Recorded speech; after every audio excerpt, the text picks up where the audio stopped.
Hello. Hi. So இன்னைக்கு episode 5ல் mind cafe presence கொஞ்சம் பேசலாமா. ஸோ அனிமிகா சொல்லுங்க, இந்த ஷோக்கு வந்திருக்கீங்க. ஸோ நீங்கள் ஃபேஸ் பண்ணுற ப்ராப்ளம் எதை சால்வ் பண்ணணும்னு நினைக்கிறீங்க இன்னைக்கு? ஆக்சுவலி நான் வந்து என்னதான் ஸ்ட்ராங்காக இருந்தாலும் எமோஷ்னலி ரொம்ப வீக்காக இருக்கேன். என்னால் எல்லா சுச்சுவேஷனும் ஃபேஸ் பண்ண முடியும், பட் அதுக்கு வந்து ஓவர் டைம் எடுப்பேன். நான் எமோஷ்னலி ரொம்ப பிரேக் ஆகி அதுக்கப்புறம் தான் நான் ஸ்ட்ராங்காகவேனே தவிர எடுத்தோனையும் என்னால் ஸ்ட்ராங்காக முடியுமான்னு கேட்டால் கண்டிப்பாக முடியாது. ஸோ அதை நான் ஓவர் கம் பண்ணுறதுக்கு வந்து ஆக்சுவலி நான் உங்களுக்கு கிட்ட வந்திருக்கேன். ஓகே, நீங்கள் என்ன சொல்ல வரீங்கன்னா, இந்த மாதிரி எந்த ஒரு விஷயம் வந்ததுக்கப்புறம், அதாவது ஸ்டார்டிங்கில் you not able to face, உடனே ஒரு விஷயத்தை ஃபேஸ் பண்ண முடியல, பட் அந்த பிரச்சனையை ஃபேஸ் பண்ணதுக்கப்புறம் அதில் ஏற்பட்ட அனுபவம், அதில் பிரேக் டவுன் ஆகி அதுக்கப்புறம் அதுக்கப்புறம் தான் நீங்கள் அதை வெளியே வர முடியுது உங்களால். ஓவர் திங்கிங் அதிகமாக இருக்கு. ஸோ இதில் வந்து ஓவர் திங்கிங் அதிகமாக இருக்குங்கிறீங்க. ஸோ ரைட் நோ நீங்கள் 2 விஷயம் சொல்லியிருக்கீங்க. ஒன்று வந்து over thinking which is because of that, அதாவது ஒரு பிரச்சனை வந்தோடனே உங்களால் வெளியே வர முடியல, அதில் உள்ளே போய் மாட்டிக்கிட்டு ரொம்ப கஷ்டப்பட்டுட்டு மனசால் ரொம்ப பிரேக்டவுன் ஆகி மனசு உடஞ்சி போய் அப்புறமேல ஐயோ நம்ம ஏன் தான் பண்ணோம், எதுக்கு பண்ணோம் அப்படின்னு அந்த ஒரு இது தவிச்சிட்டு அதனால ஏற்படுற அந்த ஓவர் திங்கிங்னால ஆனதுக்கப்புறம் யூ கம். ஸோ இதில் நீங்கள் என்ன முடிவு எடுத்திருக்கீங்கன்னா, ஐ எம் எமோஷனலி வீக், நான் ஸ்ட்ராங்காக இல்லை, நீங்களும் ஒரு முடிவு எடுத்திருக்கீங்க. ஓகே. ஸோ அனமிகா சொல்லுங்கள், இந்த பிரச்சனை, இந்த ஓவர் திங்கிங் அப்படிங்கிற ஒரு விஷயம் உங்களை பாதிக்குது இல்லையா? ஸோ இதை நீங்கள் இன்னைக்கு இந்த ஷோ மூலமாக நீங்கள் சால்வ் பண்ணிங்கன்னா, ஒருவேளை நம்ம சால்வ் பண்ணோம் அப்படின்னா இதனால உங்களுக்கு என்ன difference, what difference it make in you, அதில் உங்களுக்கு என்ன கிடைக்கும் உங்களுக்கு? ஓகே, இதில் ஆக்சுவலி என்னன்னா, நான் இந்த எமோஷ்னலி பிரேக் ஆகுறதுனால ஒரு சில சுச்சுவேஷனில் வந்து என்னால் இண்டிபெண்ட்டாக வந்து ஒரு தனியாக முடிவு எடுக்க முடியல மேம். ஸோ நான் எமோஷ்னலி ஸ்ட்ராங்காக இருந்தேன்னா I can able to handle the situation. So அதுதான் மேம் என்னோட மெயின் ரீசனாகவே இருக்குது. யா, so I understand. So what you're saying is you want to become emotionally strong. That is the outcome you want. So அப்படி ஒரு நீங்கள் strong ஆகிட்டீங்கன்னா எப்படி தெரிஞ்சுக்கலாம் அனமிகா வந்து emotion strong ஆகிட்டாங்க அப்படின்னா? என்ன டிஃப்ரென்ஸ் உங்களுக்கு தெரியும்? ஓவர் திங்கிங் அதிகமாக இருக்கும், அதை லெஸ் பண்ணணும், ரொம்ப கம்மி பண்ணும். அது பதிலாக என்ன பார்ப்பீங்க? ஓவர் திங்கிங் பதிலாக அனமிகா என்ன பண்ணிட்டு இருப்பாங்க? விச் மீன் நீங்கள் கியூர் ஆனால் கேட்குறீங்களா மேம்? ஓகே, நார்மலாக ஆகிட்டா அப்படின்னா நான் இப்போவுமே அந்த ஓவர் திங்க் பண்ணல. நார்மல் அப்படின்னு நம்ம பார்க்க வேண்டாம். ஓவர் திங்கிங் தான் உங்களுக்கு ரொம்ப கஷ்டப்படுது. ஏன்னா ரொம்ப திங்க் பண்ணும்போது உங்கள் பாடியை விட்டு நீங்கள் டிஸ்கனெக்ட் ஆகிடுங்க. உங்கள் மைண்ட் எங்கேயும் வாண்டர் ஆகுது. அந்த நேரம் உங்களுக்கு நீங்களா இல்லை. So that is very much impacting சொல்கிறீங்க. ஸோ அதுக்கு பதிலாக அந்த ஓவர் திங்கிங் பண்ணாமல் இருந்தீங்கன்னா அந்த நேரத்தில் நீங்கள் என்ன வேணும் உங்களுக்கு? What you prefer, how do you want to be? Over thinking பண்ணுறதுக்கு பதிலாக நீங்கள் என்ன செஞ்சுட்டு இருக்கணும்? ஏதாவது ஒரு ஆக்டிவிட்டீஸ்ல என்கேஜ்டா இருக்கணும். சோ நான் வந்து ஃபோக்கஸ்டா இருக்கணும். You want to be in the present. கரெக்ட்டா? சோ இப்போ இன்னைக்கு நீங்க விரும்புற ஆசைப்படுறது வந்து no over thinking, instead of that you want to be focused. That is what. Second one is emotionally strong அப்படின்னு சொன்னீங்க. நவ் டெல் மீ, எமோஷனலி ஸ்ட்ராங்னா உங்களை பத்திரிக்கை என்ன அர்த்தம்? அதாவது ஏன்னா அது ஒரு பெரிய டேர்ம் அது. ஸோ எக்ஸாக்ட்லி நீங்க ஸ்ட்ராங் ஆயிட்டீங்கன்னா வாட் வில் யூ அப்சர்வ்? அதாவது நீங்க வந்து என்ன அப்சர்வ் பண்ண ஆரம்பிப்பீங்க? அதாவது உங்ககிட்ட உங்க உடம்புலையும் உங்க மனசுலையும் நீங்க என்ன அப்சர்வ், என்ன நோட்டீஸ் பண்ண ஆரம்பிப்பீங்க? ஓ, நான் ஸ்ட்ராங் ஆயிட்டேன் அப்படின்னு எப்படி தெரிஞ்சுக்கலாம்? நான் வந்து இப்போ நீங்களே மேம் ஏதாவது டக்குன்னு சொல்லிட்டீங்கன்னா டக்குன்னு அழுதுருவேன் மேம். ஸோ அந்த மாதிரி கேரக்டர் நான். நீங்க வந்து ஏன்னு சொல்றதுக்கு முன்னாடி அழுகிற கேரக்டர் நான். உங்க ஃபேஸ் ரியாக்ஷன் மாறினாவே அழுதுருவேன்.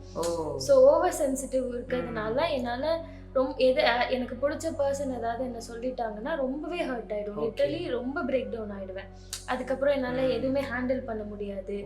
அது என்னை ஓவர் கம் பண்ணி வரதுக்கு அட்லீஸ்ட் ஒரு 1.5 weeks to 2 weeks எடுத்துக்கும். அண்ட் என்னை யாராவது ஏதாவது சொல்லிட்டாங்கன்னா டக்குன்னு அக்செப்டன்ஸுமே எனக்கு அவ்வளோக்கா இருக்காது. நான் ஓவர் திங்க் பண்ணி அதில் ஒரு ஃபைட்டோ இல்லை அவங்க கூட நான் எது போய் சண்டை போட்டோ அதுக்கப்புறம் தான் அதை வந்து ஓகே அப்படி ரிலாக்ஸாக விடலாம் அப்படின்னா. பட் எனக்கு சொல்யூஷன் கிடைக்கிற வரைக்கும் நான் ரிலாக்ஸாகவே இருக்க மாட்டேன். புரியுது. ஐ திங்க் இது ரொம்ப ஒரு டார்ச்சர். நீங்கள் சொல்கிற மாதிரி இவ்வளோத்தையும் நீங்கள் வந்து அப்சர்வ் பண்ணிக்கிங்க உங்களை பற்றி. I must appreciate first of all Anamika. இது நீங்கள் உங்கள்கிட்ட அப்சர்வ் பண்ணி உங்களை செதுக்கணும், என்ன நான் மாற்றிக்கணும், இதுலேருந்து வெளியே வரணும் அப்படிங்கிறீங்க. I really appreciate that. So இப்போ நீங்கள் ஒன்று கவனிச்சிங்கன்னா, எமோஷன் ஸ்ட்ராங் அப்படின்னு உங்களை பொறுத்த வரைக்கும் you don't want to become emotional easily. அதாவது யாராவது எக்ஸ்டர்னல் சுச்சுவேஷன் வந்து யாராவது ஒரு சில விஷயம் உங்களை பற்றியோ இல்லை உங்கள் மேலே ஏதாவது ஒரு தவறாக சொல்கிறதோ இல்லை வாட் எவர் இட் இஸ் அப்படி சொல்லும்போது அந்த விமர்சனத்தை உங்களால் எடுத்துக்கிற அளவுக்கோ இல்லை ஃபீட்பேக்கையோ எதுவுமே உங்களுக்கு டக்குன்னு அஃபெக்ட் ஆகி சீக்கிரமாக ஹர்ட் ஆயிடுறீங்க. அப்புறம் என்ன ஆகுது, நீங்கள் ரொம்ப எமோஷனல் ஆகிடுங்க. அதாவது either you cry or you get angry or ரொம்ப அப்செட். ஸோ இந்த என்ன சொல்ல வரீங்கன்னா, எமோஷன்ஸ் ஈஸியாக உங்கள் பாடிக்குள்ளே வந்துடுது. ஏதாவது வெளியே நடக்கிற ஒவ்வொரு சூழ்நிலையும் உங்களை பணைய கைதி மாதிரி உங்களை விக்டிம் கொண்டு போயிடுது, விக்டிமோட கொண்டு போயிடுது. இதுதான் நீங்கள் எமோஷனலி வீக்குன்னு சொல்கிறீங்க. Got it? ஸோ இந்த இடத்துல now you got we got clarity. இப்போ இதுக்கு பதிலாக நீங்கள் அனமிகாவை எப்படி பார்க்கணுன்னு ஆசைப்படுறீங்க? அதாவது எமோஷனலி வீக்குன்னு தெரிஞ்சு, ஸோ ஸ்ட்ராங் அப்படின்னா அனமிகா எப்படி இருப்பாங்க சொல்லுங்க பார்க்கலாம். ஸ்ட்ராங் மீன்ஸ் நான் வந்து அதான் ஃபர்ஸ்ட் ஈஸியாக டிஸ்டர்ப் ஆக மாட்டேன். ஈஸியாக வந்து டிஸ்டர்ப் ஆகவே கூடாது. கரெக்டா? ஆகவே கூடாது. அண்ட் ஆல்சோ ஆகவே கூடாது வேணாம். I prefer. சரி, நம்ம எது ஒன்றுமே ரெண்டு எக்ஸ்ட்ரீம் போக வேண்டாம். இப்படி இருக்கக்கூடாது அப்படி இருக்கக்கூடாது. நம்ம don't want, because the moment we try to control நம்ம பாடி இன்னொரு ரெஸ்ட்ரிக்ட் பண்ணும், நம்ம கண்ட்ரோல் பண்ணும். பாடி வந்து ஒரு மாதிரி ரெஸ்ட்ரிக்ட் ஆகும், நர்வ் சிஸ்டம் வந்து ஸ்ட்ரிங்க் ஆகும். ஸோ அதுக்கு பதிலாக always go like this, I prefer, இதை நான் சூஸ் பண்ணுறேன் அப்படின்னு சொல்லும்போது இவங்க பாடி லூஸாக இருக்கும். நீங்கள் கவனிச்சு பாருங்கள், எனக்கு இது இப்படி இருக்கணும், ஐ ஷுட், நான் கண்டிப்பாக அப்படின்னு சொல்லும்போது உங்களுக்கு ஒரு ப்ரெஷர் வருது. So instead of that can you say I prefer to be emotionally strong. So I prefer not to get disturbed. எனக்கு டிஸ்டர்பன்ஸ், நான் வந்து ஈஸியாக யார் என்ன சொன்னாலும் என்ன நடந்தாலும் நான் ரியாக்ட் பண்ண மாட்டேன். அப்படிதானே சொல்ல வரீங்க? ஸோ அது மாதிரி. So what else you will observe. So உங்களுக்கு எப்படி இனிமேல் tell me 2 action or sorry 2 உங்களுடைய 2 பிஹேவியர் உங்ககிட்ட எதை வச்சு கண்டுபிடிக்கலாம். Oh, Anamika is very strong now, she is emotionally strong அப்படின்னு எந்த பிஹேவியரை வச்சு இனிமேல் நீங்கள் தெரிஞ்சுப்பீங்க? எதை வச்சு நீங்கள் சொல்லுவீங்க ஓ நான் ஸ்ட்ராங் ஆகிட்டேன்னு? Tell me 2 behaviours. என்னோட அழுகை மேம். Very good. ஃபர்ஸ்ட் நான் அழக்கூடாது. அதுக்கு பதிலா என்ன பண்ணுவீங்க? I can control. நான் வந்து நீங்க சொல்றதுக்கு முன்னாடி கண்ணுல இருந்து தண்ணி வந்து அது பாட்டுக்கு ஊத்த. அதுக்கு பதிலா என்ன பண்ணிட்டு இருப்பீங்க நேரம்? அந்த அந்த ரியாக்ட் பண்ணாம என்ன பண்ணிட்டு இருப்பீங்க நேரம்? அதுக்கு பதிலா how will you see yourself? இந்த மைண்ட் வரல மேம், பிகாஸ் என்ன அதுல எக்ஸ்பீரியன்ஸ் அதிகமா. யா அண்டர்ஸ்டாண்ட். see இது வந்து என்னன்னா I really understand what you saying. அதாவது நீங்க எக்ஸ்பீரியன்ஸ் பண்ணிருக்கீங்க. இப்போ எப்பவுமே நம்ம ஒரு விஷயம் வந்து எங்க போறோம்னு தெரிஞ்சாதான் நம்ம மைண்டை வந்து தெளிவா சொன்னாதான் அது மைண்ட் நிறைவேற்றும். நம்ம அது சொல்லலைன்னா நிறைவேற்றாது. ஸோ இப்போ பார்த்தீங்கன்னா நீங்கள் ஊருக்கு கிளம்புறீங்க ஒரு கேப்ல. யூஸ்வலாக என்ன பண்ணுவீங்க? அந்த கேப் புக் பண்ணும்போது நம்ம என்ன சொல்லுவோம்? நம்ம ஏறி அப்படியே சும்மா உட்காந்துருவீங்களா இல்லை டெஸ்டினேஷன் இதுதான் எனக்கு வேணும் அப்படின்னு சொல்லுவீங்களா? டெஸ்டினேஷன் இதான் வேணும்னு சொல்லுவோம் ஒரு இடத்துக்கு. அதே மாதிரி அந்த கேப் புக் பண்ண அந்த ட்ராப் பிளேஸ் சொல்லுவோம், அதுக்கப்புறம் வந்து பிக்கப் பண்ணுற ஒரு place. So there is always a point A and point B. இப்போ நீங்கள் பாயிண்ட் ஏல நிற்கிறீங்க, ஸ்டக் ஆகி. அதாவது யார் என்ன சொன்னாலும் சரி, எது நடந்தாலும் சரி, ஈஸியாக நீங்கள் டிஸ்டர்ப் ஆயிடுவீங்க. அதாவது உங்கள் நர்வஸ் சிஸ்டம், நீங்கள் இல்லை உங்கள் நர்வஸ் சிஸ்டம் டிஸ்டர்ப் ஆயிடுது. அதுதான் நீங்கள் எமோஷனலி வீக் அப்படின்னு சொல்கிறீங்க. இப்போ அதே நேரத்தில் நான் கேட்டேன், ஒருவேளை அது வேண்டாம், அது ஒருவேளை அது இல்லை அப்படின்னா என்னெல்லாம் நீங்கள் பார்க்க ஆரம்பிப்பீங்க? உங்களுக்கு என்ன வேணும் அப்படின்னு கேட்டேன். இது வேண்டாம் நீங்கள் தெளிவாக சொல்கிறீங்க, ஆனால் என்ன வேணுங்கிறது நீங்கள் தெளிவாக சொல்லுங்க. ஸோ அதை தான் நம்ம ட்ரை பண்ணுறோம் இப்போ. ஸோ அந்த எப்படி இந்த point A to point B போகிறது நம்ம தெளிவாக தெரிஞ்சாதான் நம்ம மைண்ட் இருக்கு இல்லையா, காட் கொடுத்துருக்குற இந்த மைண்ட் எப்படின்னா அதுக்கு கரெக்டான ஒரு டைரக்ஷன் கொடுத்தாதான் அது உங்களுக்கு கொண்டு போகும். அது நம்ம கொடுக்கலன்னா இட் கெட்ஸ் ஸ்கேட்டர்டு, ஃபோக்கஸே இருக்காது, ஈஸியாக டிஸ்டர்ப் ஆயிடும். எப்பவுமே நமக்கு வந்து ஒரு கோல் எப்படி இருக்குன்னா, பெரிய கோல் அப்படிலாம் கோல் கரெக்டாக ரைட்லாம் உங்களுக்கு கிடையாது. It's important who I want to be. இப்போ நீங்கள் அழகாக சொல்லிட்டீங்க, அனமிகா எமோஷனலி வீக்காக வேண்டாம். அப்போ அவள் எப்படி இருக்கணும்? அதை நீங்கள் அவளை பற்றி நீங்கள் பெருமையாக அவள் இப்படி தான் இருக்கணும் அப்படின்னு நீங்கள் அதை மைண்டை சொன்னால் தான் செஞ்சு கொடுக்கும். மேக் சென்ஸ்னா? So now we'll proceed. Okay, now tell me, emotionally ஸ்ட்ராங்காக அனமிகா ஆகிட்டானா அவட்ட என்ன 2 பிஹேவியர் நீங்கள் பார்க்க ஆரம்பிப்பீங்க புதுசாக? ரொம்ப எதுக்குமே ரியாக்ட் பண்ணாம சிச்சுவேஷனை கண்ட்ரோல் பண்ண பார்ப்பேன். சிச்சுவேஷனை கண்ட்ரோல் பண்ணுமா, தன்னை கண்ட்ரோல் பண்ணிக்கணுமா? என்னைய கண்ட்ரோல் பண்ணுவேன். மேக்ஸிமம் எனக்கு அப்படியே வந்த ஏதோ அழுக வந்தாலும் கூட என்ன நான் கண்ட்ரோல் பண்ணிட்டு அந்த சிச்சுவேஷனுக்கு ஏற்ற மாதிரி ரியாக்ட் பண்ணக்கூடாது. ரியாக்ட் பண்ணாம என்ன பண்ணணும்? அதுக்கு பதிலாக ரெஸ்பாண்ட் பண்ணணும். அதாவது அந்த இடத்துல என்ன பண்ணணும், எப்படி நடந்துக்கணும் அப்படிங்கிற பகுத்தறிவோட அந்த எமோஷனல் ஆகாம, எமோஷன் வரும் ஆனா யூ வாண்ட் அப்படியே பண்ணக்கூடாது. You must have it with yourself and express in the right way. ஒரு ஆங்கர் வருதுன்னா எனக்கு கொஞ்சம் கோவம் வருது, ஒரு 5 நிமிஷம் கழிச்சு வரேன் அப்படின்னு சொல்ற அளவுக்கு கண்ட்ரோல் இருக்கணும் உங்களுக்குள்ள, ஒரு செல்ஃப் கண்ட்ரோல். அதுதான் நம்ம பார்க்க போறோம். ஓகே. ஸோ ரெண்டாவது என்ன பிஹேவ் பார்ப்பீங்க, which will let you know that Anamika is very strong now அப்படின்னு எப்படி சொல்லுவீங்க? இன்னொன்று எதை பார்ப்பீங்க உங்ககிட்ட? என்ன பார்த்தா நீங்க வந்து வா Anamika is very strong அப்படின்னு எப்படி பெருமையா சொல்லுவீங்க? இண்டிபெண்டன்ட்டா நான் ஒரு சாய்ஸ் வந்து சூஸ் பண்ணேன் அப்படின்னா கண்டிப்பா நான் ஸ்ட்ராங்கா நினைப்பேன். சரி, ரீசெண்டாக ஏதாவது அது மாதிரி சம்பவம் நடந்திருக்கா? நீங்கள் இண்டிபெண்ட்டாக நீங்களே ஒரு விஷயத்தை சூஸ் பண்ணி அதை டெலிகேட் பண்ணி அதை ஃபாலோ பண்ணியிருக்கீங்களா? ஆக்சுவலி நான் யூஜி வந்து கோயம்புத்தூரில் பண்ணலாம், பிஜி வந்து நான் தனியாக வந்து பண்ணணுன்றது அது வரைக்குமே family dependency, mother father siblings டிபெண்டன்சியில் இருந்தேன். ஸோ எமோஷ்னலி ரொம்ப வீக்காக, ரொம்ப பேம்பர்டிங்காக வச்சுருந்ததுனால ரொம்ப எமோஷ்னலி வீக். ஸோ நான் இந்த சாய்ஸ் ஒரு சின்ன விஷயம், இனிமேல் இந்த எமோஷனலி வீக் அப்படிங்கிறத உங்களோட அபிப்பிராயத்தை தவிர்க்கவும். ஓகே. ஏன்னா நீங்கள் லேபிள் பண்ணுறீங்க அடிக்கடி, என்ன பண்ணுறீங்க, I'm emotionally week, I'm emotionally week. So என்ன ஆயிடுச்சுன்னா உங்கள் பாடி இருக்கு இல்லையா, இட்ஸ் ஆல்வேஸ் லிஸ்னிங். உங்களுடைய ஒவ்வொரு இந்த பாடியில் இருக்கிற ட்ரில்லியன் செல்ஸ் இருக்கு இல்லையா, it is always listening. Listen பண்ணிட்டே இருக்கும். இன்னொரு முக்கியமான லிசன் பண்ணிட்டு அது எதை நம்ம சொல்கிறோமோ செஞ்சு கொடுத்துரும். It is like a servant. நம்ம ஒபே பண்ணோம், அது வந்து கேள்வி கேட்காது. இந்த புத்தி இருக்கு இல்லையா, இதுதான் கேள்வி கேட்கும், இது ரைட்டா ராங்கா அப்படின்னு. ஆனால் இது கேள்வி கேட்காது. இந்த ஹார்ட் வந்து அப்படியே என்ன சொன்னாலும் எடுத்துக்கும். அப்போ நீங்கள் திரும்ப திரும்ப ஐ எம் எமோஷன், இப்போ நீங்கள் இப்போ அவேர்னஸோட சொல்லுங்க, அது வேற. பட் இனிமேல் திரும்ப ஐ ஆம் எமோஷனலி வீக், நோ ஐ ஆம் எமோஷனல், அது தவிர்த்துருங்க. அதுக்கு பதிலாக ஐ வாஸ், நான் முன்ன எமோஷனல், அந்த மாதிரி. Got it? so that you start becoming the new version. நம்ம அதான் இப்போ செட் பண்ணிட்டு இருக்கோம். இப்போ உங்களுக்கு என்ன வேணுங்கிறத தெளிவு பண்றோம். இப்போ நீங்க என்ன வேண்டாங்கிறத தெளிவா சொல்லிட்டீங்க. ஸோ அதனால இங்கே நான் வரும்போது ஓகே என்னாலையும் முடியும் அப்படின்ற தைரியம் இங்கே வந்து தான் மேம் வந்துச்சு. ஸோ அதுலேருந்து தான் ஓகே நான் வந்து இதுக்கு முன்னாடி வரைக்கும் எப்படி இருந்தேன், இதுக்கப்புறம் நான் எடுக்க போகிற ஸ்டெப்ஸ் வந்து இனிமேல் நானாக தான் எடுக்கணும் அப்படின்றது வந்து ரொம்ப ஸ்ட்ராங்காக இருக்கணும்னு நினைக்கிறேன். So very good. So now you see, அது கூட நீங்கள் ஒரு எமோஷனோட தான் பண்ணியிருக்கீங்க, ஒரு விழிப்புணர்வோட ப்ளஸ். ஆனால் எமோஷன் என்ன எமோஷன்? Some passion. ஸோ இதுவும் ஒரு எமோஷன் தான். என்ன ஒரு பிரச்சனைனா, emotion by itself is not wrong or bad.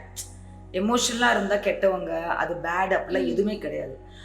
அந்த எமோஷன் இஸ் த சிக்னல். அது ஒரு சிக்னல். எப்படின்னா அது ஒன்று காமிக்கும், நீ எங்கே நிற்கிறன்னு காமிக்கும், அவ்வளோதான். Emotion is not wrong or bad. So இனிமேல் நீங்கள் don't need to say like think like oh I am very emotional, எனக்கு ஆங்கர் வந்துச்சுன்னா ரொம்ப பேட் பர்சன், அப்படிலாம் கிடையவே கிடையாது. அது ஒரு சிக்னல். எப்படின்னா இப்போ நீங்கள் கார் பார்த்துருக்கீங்களா, நம்ம பார்க்கிங் பண்ணும்போது பின்னாடி இப்படியே போகும்போது அங்கே ஒரு அப்ஸ்டக்கல் வரும், வந்த உடனே கார் பேன் பேன் பேன் சத்தம் கேட்கும். ஸோ அதுதான் எமோஷன். இப்போ அது வந்து அந்த சத்தம் வந்தோடனே பீப்பின்னு சத்தம் வந்தோடனே டசன்ட் மீன் தட் நீங்கள் தப்பு பண்ணிட்டீங்கன்னு கிடையாது. It is telling that there is an obstacle. அதே மாதிரி தான் உங்களுக்குள்ள வர அந்த கோபமோ இல்லை அந்த வருத்தம், அந்த வலி, அந்த அழுகை, அது இது ஒரு சிக்னல் காமிக்குது. அது என்னன்னு சொல்லுங்க பார்க்கலாம். அது என்ன காமிக்குது அனமிகாவை பற்றி? ஏன் அந்த அனமிகாவை டக்கு டக்கு டக்குன்னு ரியாக்ட் பண்ணுறா? அவ்வளோ அந்த எமோஷன் வந்து அப்படியே புயல் மாதிரி மேலே வந்து அப்படியே it is taking your body fully and it is making you cry. So what is it telling about your self? Usually mood swings அதிகமாகவே இருக்கும் மேம். எனக்கு நார்மலாக இப்போ பேசிட்டு டக்கு நீங்கள் அடுத்து வந்து பேசுனீங்கன்னா டக்குன்னு மூட் ஸ்விங் ஆகிடுவேன். அதனாலையுமே என்னால் வந்து ஹேண்டில் பண்ண முடியாத சுச்சுவேஷனும் நிறைய இருந்திருக்கு. ஓகே, நீங்கள் என்ன சொல்கிறீங்கன்னா, ஒரு எமோஷன் இருக்குன்னா சந்தோஷம் இருந்தால் அடுத்து உடனே சோகமாயிருவீங்க, அப்படியே சோகமாக இருந்தால் உடனே வெளியே வந்துடுவீங்க. ஸோ யூ நாட் ஒரே நிலையாக இப்படி இருக்க மாட்டேன், கன்சிஸ்டன்ஸாக என்னால் வந்து இருக்க முடியாது. ஸோ அதனால் கோவப்படாத விஷயத்துக்கு கூட என்னால் டக்குன்னு ரியாக்ட் பண்ணிடுவேன். அதனாலேயே வந்து நான் ரொம்ப டவுன் ஆகிருக்கேன் மேம். ஓகே, இப்போதான் கொஞ்சம் கொஞ்சம் ஏதோ வந்து. சரி, நான் ஒரு விஷயம் உங்களுக்கு சொல்லணும் அனிமிகா. வாண்ட் ஆஸ்க் யூ, உங்கள் ஏஜ் வந்து இப்போ எவ்வளோ? 21. ஸோ ஏஜ் இப்போ தான் உங்களுக்கு. இந்த உண்மை என்னென்னா, நம்மளோட ஃப்ராண்டல் பிரெயின் அப்படின்னு சொல்லுவாங்க, இட்ஸ் கால் ப்ரீஃப்ரான்டல் கார்டெக்ஸ். இந்த பகுதி தான் வந்து பகுத்தறிவு. அது யோசிக்கிற தன்மை, முடிவெடுக்கிற தன்மை, ப்ராப்ளமை சால்வ் பண்ணுற தன்மை, இமேஜினேஷன் பண்ணுறது, இந்த ஒரு ஃபேக்கல்ட்டி, அதாவது ஒரு ஹையர் ஃபேக்கல்ட்டி அப்படிங்கிறது தான் இந்த முன்பகுதி மூளை. இது வந்து கிட்டத்தட்ட 26-28 வயசு கிட்ட வரைக்கும் டெவலப் ஆகுது. டைம் இருக்கு இன்னும். ஸோ சம்டைம்ஸ் அது வந்து லேட் ஆகுறதுனால நம்மளால் நீங்கள் சொன்ன மாதிரி ஒரு சமயோஜமாக, அதாவது ஒரு பகுத்தறிவோட அந்த திங்க் பண்ணுற அளவுக்கு அந்த கெப்பாசிட்டி இன்னும் சில பேருக்கு வராது. So it take some time. So just because அது நடக்கலைங்கிறதுக்கு அந்த பிரெயின் முழுமை அடையாதனால sometimes you lose our control. Yes, ma'am. Okay, so you don't need to blame yourself. You can only tell it's because of your nervous system. Yes, okay. Make it sense? Yes, ma'am. Okay, so now because every time என்ன ஆகுதுன்னா somewhere there's a high expectation about yourself. Yes, ma'am. உங்க மேல நீங்களே திணிக்கிறீங்க Over expectation. ரொம்ப இப்படி மெச்சூர்டா இருக்கும். So யார் இந்த பர்சன் உங்க லைஃப்ல எப்போ பார்த்தாலும் சைல்டு மாதிரி இருக்காது, நல்ல மெச்சூர்டா இரு, ஒழுங்கா பிஹேவ் ப்ராப்பர்லி அப்படின்னு யார் உங்களுக்கு இந்த கமெண்ட்லாம் கொடுத்துருக்காங்க? Parents. You see, அப்ப somewhere அவங்க நல்லதான் சொல்றாங்க, அவங்க கெடுதல் சொல்ல, they want to see for some reason. But அதுவே என்ன ஆச்சுன்னா உங்களுக்கு ப்ரெஷர் ஆயிடுச்சு. Over pressure. அதை நீங்க உள்ள போட்டுக்கிட்டு somewhere you are labeling. Yes. ஐயோ நான் சரியில்லை, ஐயோ நான் இம்மெச்சூரா இருக்கேன். See, so you're building an image about yourself which is not a very positive image. Yes. It is a negative image. Yes. உங்களை பற்றி நான் negative இமேஜ்னா I am not good enough, I am bad, or I am weak, I am emotionally weak, I am immatured, நான் சரியில்லை, நான் இன்னும் கொஞ்சம் பெட்டராக இருக்கணும். You see the image about how you see yourself. நீங்கள் இப்படி அம்மா அப்பா உங்களை வேற மாதிரி பார்ப்பாங்க, அவங்க எப்படி பார்ப்பாங்க உங்களை? நான் கொஞ்சம் ரொம்ப மெச்சூரா இருக்க மாதிரி பிஹேவ் பண்றேன். இல்லை, உங்களை எதை வச்சு பார்ப்பாங்க? உங்களோட பிஹேவியர் தானே பார்ப்பாங்க. Behavior பார்ப்பாங்க. உங்களுக்குள்ள நடக்கிறதுலாம் உங்களுக்கு தெரியுமா?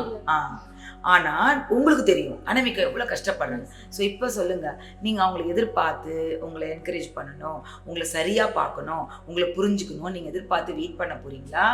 இல்லை you are going to understand your self Understand myself and accept yourself, not like telling like parents, ஐயோ இன்னும் கொஞ்சம் மெச்சூர்டா, இன்னும் கொஞ்சம். So you see there is a negative image which you are carrying unknowingly. தெரியாம தான். இப்போ அதை எப்படி பாசிட்டிவாக மாற்றுறது? ஏன்னா உங்கள் இமேஜ் நீங்கள் உள்ள நல்லா பாசிட்டிவாக வச்சுருந்தாதான் how will you feel? If for example I feel like I'm good, I'm okay, I am எனக்கு இந்த ப்ளஸ் இருக்குது மைனஸ் இருக்குது, but I accept myself, I am good only, நான் இனஃப் தான், I am like I am what to say I am okay with me, I accept my self, நான் imperfect தான், it's okay, I have a curly hair, it's பரவாயில்ல எனக்கு சொல்லிட்டு நீங்களே உங்களை love பண்ணுறீங்க. Like you are able to build a image. இப்போ உங்களை யாராவது சொல்கிறாங்க, என்ன கண்ணாடி போட்டிருக்க, மூஞ்ச பாரு அப்படின்னு சொல்லும்போது, பிகாஸ் நீங்கள் ஏற்கனவே அக்செப்ட் பண்ணிட்டீங்க உங்களை, நீங்கள் இமேஜும் நல்லா பாசிட்டிவ் வச்சுருக்கீங்க ஸ்ட்ராங்காக. இப்போ என்ன ஆகுதுன்னா யார் என்ன சொன்னாலும் இது டிஸ்டர்ப் ஆகாது. பிகாஸ் ஆல்ரெடி நீங்க உங்களை ஏத்துக்கிட்டீங்க, நீங்க உங்க லவ் பண்றீங்க. இப்போ இது யாரும் உங்களை ஷேக் பண்ற இமேஜ் பாசிட்டிவா இருந்தால் யாரும் ஷேக் பண்ண முடியாது, ஏற்கனவே நெகட்டிவா இருக்கா மட்டும் தான் ஷேக் பண்ண முடியும்.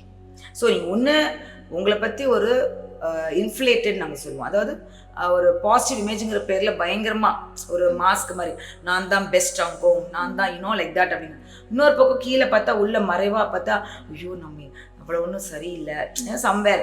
ஸோ இந்த மாதிரி ஒரு என்ன சொல்கிறது அன்அவேர், நம்ம தெரியாமல் நம்மளுக்குள்ளே நம்ம ஒரு இன்ஃபீரியராகவோ இல்லை ரொம்ப சுப்பீராகவோ இருக்கும்போது தான் மற்றவங்க ஏதாவது சொன்னால் கூட நம்மளால் ஏற்றுக்க முடியாது. But when you are coming to balance where you know that this is who I am, இதான் நான், ஏற்றுக்கிறவங்க ஏற்றுக்கோங்க, but I will work on. நீங்கள் உங்களை இம்ப்ரூவ் பண்ண அதுதானே வந்துட்டீங்க. So you are ready to improve, you are ready to polish yourself, and that is life. நம்ம இங்க வந்ததே பெர்ஃபெக்ட்டா வரல, we are all imperfect and we have come here only to evolve. இந்த வேர்ல்ட்ல வந்ததுக்கு காரணமே only to evolve our own self. அப்ப அதே பர்பஸா இருக்கும்போது how can we say I'm perfect, I'm okay, I'm good அப்படிலாம் நம்ம சொல்லக்கூடாதுல்ல. நம்ம ஸோ நம்மளுடைய ஃப்ளாஸ், நம்மளுடைய நிறை குறைகளை நம்மளே ஏற்றுக்கணும். அப்படி பண்ணும்பொழுது உங்களுடைய இமேஜ் கொஞ்சம் கொஞ்சமாக பேலன்ஸ் வந்துடும்.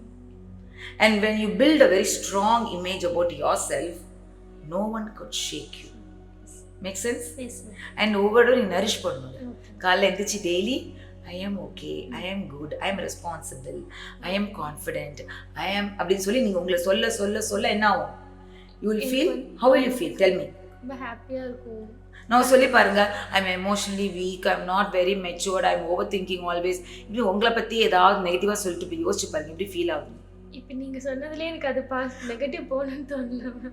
You see, now tell something, keep your hand on your ear. Now I want you to close your eyes and focus inside your own body, okay? Yes. Bring that small image, ஒரு சின்ன பொண்ணு, உங்களுடைய குட்டி version, ஒரு 5 வயசோ ஒரு 6 வயசு பொண்ணு அப்படியே கொண்டு வாங்க. அவளை வந்து நீங்கள் ஏற்கனவே ரொம்ப வருஷம் முன்னாடி பார்த்துருப்பீங்க அவளை, அனமிகாவை இல்லையா? எஸ் அவள் என்ன ட்ரெஸ் கலர் போட்டிருக்கா? Blue colour okay, blue colour. அவள் என்ன மாதிரி ஃப்ராக் போட்டிருக்காளா, மீடியா என்ன மாதிரி ட்ரெஸ்ஸு? ஃப்ராக் ஃப்ராக்கா? முடி எப்படி போட்டிருக்கா? திறந்து விட்டுருக்காளா இல்லை ஏதாவது பிளாட்டு? போனி டெயில் போட்டிருக்கா. ஸோ போனி டெயில் போட்டிருக்கா, ஃப்ராக் போட்டிருக்கா, ப்ளூ கலரில் இருக்குது. இப்போ நீங்கள் அவளை அப்படியே உங்கள் பக்கத்தில் நிற்க வைங்க. இப்போ அப்படியே கண்ணை முடிக்கவும் திறக்காதீங்க. She's just standing beside you right now. இப்போ அந்த அனமிகாட்ட நீங்கள் சொல்ல போகிறீங்க, நீங்கள் என்ன ஆசைப்படுறீங்களோ, எந்த மாதிரி அவள் இருக்குன்னு நினைக்கிறீங்களோ அதை முழுக்க முழுக்க இப்போ நீங்கள் சொல்ல போகிறீங்க. எந்த வேர்ஷனை உங்கள் அம்மா அப்பா ஆசைப்பட்டாங்களோ அந்த வேர்ஷனை நீங்கள் அவளை மாற்ற போகிறீங்க. இப்போ அதாவது மாற்றலை, அவளை நீங்கள் நம்ப வைக்க போகிறீங்க, இதான் நீ அப்படின்ட்டு. ஏன்னா அவள் இத்தனை வருஷமாக அவள் தெரியாமல், தெரிஞ்சோ தெரியாமலோ நான் வீக்கு, ஐயோ நான் சரியில்லை, நான் திருத்திக்கணும், இனிய நான் இன்னும் மோசமாக இருக்கேன், நான் அப்படியே விட்டா மோசமாயிருவேன் அப்படிங்கிற ரொம்ப இன்செக்யூராக ஃபீல் பண்ணுறாவா இல்லையா? அவங்க பக்கத்தில் இருக்கப்ப you're going to say to her, அவளை கண்ணை பார்த்து இதை அப்படியே ரிப்பீட் பண்ணுங்க. Anamika I love you. Anamika I love you. அந்த ப்ளூ ஃப்ராக் போட்டு பக்கத்தில் நிற்கிறா. ஓகே, அவள் கண்ணை பார்த்து சொல்லணும், Anamika I am sorry. Anamika I am sorry. நான் உன்னை ரொம்ப லேபிள் பண்ணிட்டேன். நான் உன்னை ரொம்ப லேபிள் பண்ணிட்டேன். நீ எமோஷனலி வீக் அப்படின்னு. நீ எமோஷனலி வீக் அப்படின்னு. I am so sorry. I am so sorry. Please forgive me, Anamika. Please forgive me, Anamika. You are very precious for me. You are very precious for me. நீ எனக்கு ரொம்ப முக்கியம். நீ எனக்கு ரொம்ப முக்கியம். நீ என்னோட ஃபுல் சப்போர்ட் எனக்காக நீ இருக்க எப்பவுமே. நீ எனக்கு ஃபுல் சப்போர்ட், நீ எனக்காக இருக்க எப்பவுமே. I am always there for you. I am always there for you. Thank you so much, Anamika. Thank you so much, Anamika. For being with me. For being with me. I love you, Anamika. I love you, Anamika. As you are. As you are. Thank you, Anamika. Thank you, Anamika. அப்படியே கண்ணை தரங்க மெதுவா. Now tell me, how is your body feeling? Very relaxed. Now இதான் first step. Yes. You connected with your own self. உங்க அம்மா அப்பா வந்து தெரிஞ்சோ தெரியாமலோ உங்களுக்கு டைரக்ஷன் தான் கொடுக்க முடியும். நடந்து போறது உங்க வேலை. ஆனால் தெரிஞ்சோ தெரியாமலோ அதை அப்படியே உள்வாங்கி உங்களுக்கே நீங்கள் ப்ரெஷர் போட்டு இந்த இமேஜ் இருந்தால் தான் நான் ஓகே அப்படிங்கிற மாதிரி நிறைய அனுபவம் நடந்திருக்கு இல்லையா? நீங்கள் பார்த்துருக்கீங்க வேற. நீங்கள் பேடன் ஆகும்போதெல்லாம் உங்கள் பேரண்ட்ஸ் ஓடி வந்து என்ன இப்படி இருக்க, ஏன் அழுவுற, you know they are trying to protect you. நீங்களும் உங்களை அழுவும் போதெல்லாம் ப்ரொடெக்ட் பண்ண பார்த்துருக்கீங்க. ஐயோ என்னடா இப்படி, ஆனால் நீங்கள் என்ன பண்ணிட்டீங்க, கொஞ்சம் ஹார்ஷாக லேபிள் பண்ணிட்டீங்க. ஸோ இனிமேல் பண்ணக்கூடாது. அவளை you are the only you are the only one for her. இனிமேல் பேரண்ட்ஸ் நம்ம டிபெண்ட் பண்ணக்கூடாது. Okay, you are going to support your self are you want சப்போர்ட்டா? கண்டிப்பாக சப்போர்ட் பண்ணுங்க. அவளை பண்ணு. இனிமேல் சப்போர்ட் வெளியிருந்து வேணுமா? வெளியிருந்து ஏதாவது நடக்கணுமா? ஏதாவது வேண்டாம் இல்லையா? Because 21 years now. So now tell me, what is the biggest takeaway இந்த செஷன் மூலமா, இந்த டாக் ஷோ மூலமா எது உங்களோட டேக்அவே? என்ன கற்றுக்கிட்டீங்க? என்னை எப்படி பார்த்துக்கிறதுன்னு நான் கற்றுக்கிட்டேன். Okay, self care. Self care ரொம்ப அதிகம் அப்படின்றது கற்றுக்கிட்டேன். ஸோ இதை நீங்கள் டெய்லி பண்ண ஆரம்பிச்சா என்ன டிஃப்ரென்ஸ் கொண்டு வரும்? என்னோட லைஃப் ஸ்மூத்தாக போகும்னு நினைக்கிறேன். So this is your starting point. Start building your positive image. இதுதான் நம்மளுடைய இந்த பாடம். இன்னைக்கு செஷன் நம்ம என்னுடைய சைக்காலஜிக்கல் டிப் பார்த்தீங்கன்னா, always develop a positive image about your self. சின்ன வயசுலேருந்து தெரிஞ்சோ தெரியாமலோ பேரண்ட்ஸை சொல்ல சொல்ல சொல்ல நமக்கு நெகட்டிவ் இமேஜ் வந்துடும். பட் நம்ம தான் இனிமேல் ரீபில்ட் பண்ணணும். கொஞ்சம் கொஞ்சமாக நம்ம பேசுகிற வார்த்தைகள் செல்ஃப் டாக் அப்படின்னு சொல்லுவாங்க. திரும்ப திரும்ப நம்ம என்ன சொல்லணும், yes this is what I ஆம், திஸ் இஸ் ஹூ ஐ ஆம் அப்படின்னு சொல்லி நம்மளோட இமேஜை வந்து நம்மளேக்குள்ள ஒரு பாசிட்டிவ்னா என்ன அர்த்தம்னா, எக்ஸ்ட்ரீம் பாசிட்டிவ் எக்ஸ்ட்ரீம் நெகட்டிவ் கிடையாது, பேலன்ஸு. அதாவது எனக்குள்ளே இருக்கிற ஃப்ளாஸ், எனக்குள்ளே இருக்கிற குறைகள், எனக்குள்ளே இருக்கிற சில விஷயங்கள் நெகட்டிவை கூட நம்ம ஏற்றுக்க தயாராக இருக்கணும். ஸோ நம்ம ஏற்றுக்கும் போது வெளியேருந்து மற்றவங்க நம்மளை குறை சொல்ல முடியாது. அப்படியே சொன்னாலும் டிஸ்டர்ப் ஆக மாட்டோம். So this is your psychological tip for today. Signing off, doctor Sumathi Chandrasekaran. Bye Anamika. Thank you.